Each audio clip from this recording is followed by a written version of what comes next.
important. It is important, and it's something that I did years ago with my second generation of dogs, having had a first generation of dogs who were really noise phobic and really firework phobic.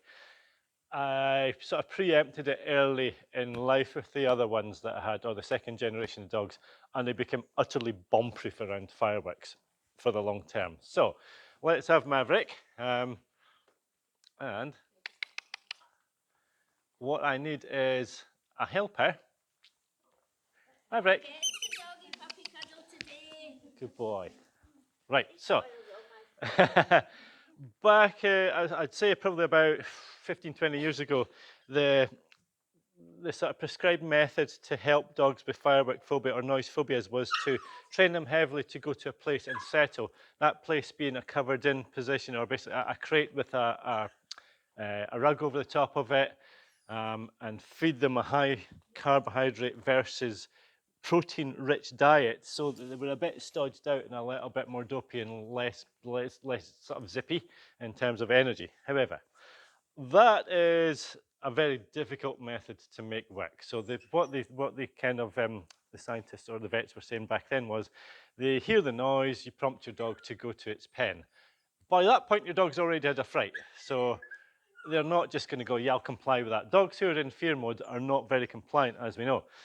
So what I tend to do is pair together something that they love with the noise as early as we possibly can. So when our lovely assistant Mandy is going to be our firework, okay, but on the lowest possible level. So what I mean is, you're going to make a noise. That noise just has to be tap, tap with your foot, loud enough for us to hear it.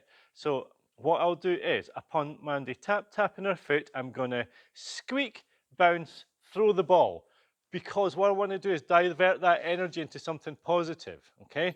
So I want my dog to eventually predict that every time a firework noise goes, squeak, throw, and chase is the option, okay? So they go, magic, I've heard that noise, and that's a nice noise. So rather than, oh my God, what do I do, what do I do? I don't want my dog thinking overly much. I want my dog to go into fun mode. This is the only way to overcome serious fear, or an establishment of a serious fear. So getting the ball back, though, might be a different story. Okay. So it now knows that basically the squeak is a predictor for the throw of the ball. So Mandy is now going to, yes. Good boy. So using that energy up positively in chase. If our dog's had a wee adrenaline surge from being startled by a noise, we want to turn it into something that we want our dog to do, which is chase the ball. They recover quicker and quicker and quicker and quicker as you go through this, but you've got to start on the low level. You can't start with the biggest, loudest, scariest firework noise and expect this to kick in. This has to be built up so you can teach your dog that a particular type of noise predicts that squeak and chase is going to be the next thing. Come on then. Bang, bang. Yes. So all we want to do is have our, sorry Jack, we want our dog to recognize the noise, which he did. He looked at basically the source of the noise, I squeaked and then chased. So just pairing together that fast activity, a little bit of joy, something that our dogs like to do, which is, you know, run after stuff, chase stuff, pick it up and retrieve it, especially if you've got a cockapoo, and turn the noise into a predictor for something lovely happening that they enjoy. Bit by bit by bit, we get further away from developing a noise phobia. So this is a nice way to go about it, and it's honestly, it's the fastest way that I've ever tried to basically establish a non-phobic reaction to fireworks. You're a cheeky monkey.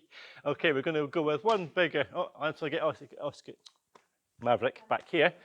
Maverick. So a slightly bigger noise this time.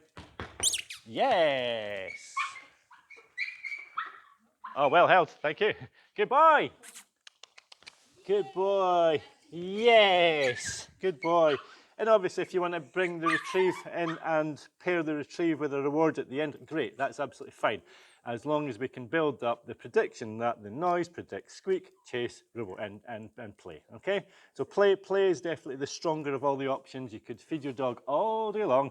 It won't have the same effect that a bit of chase has, okay? So, well done, me man. What a smashing wee demo. Good boy.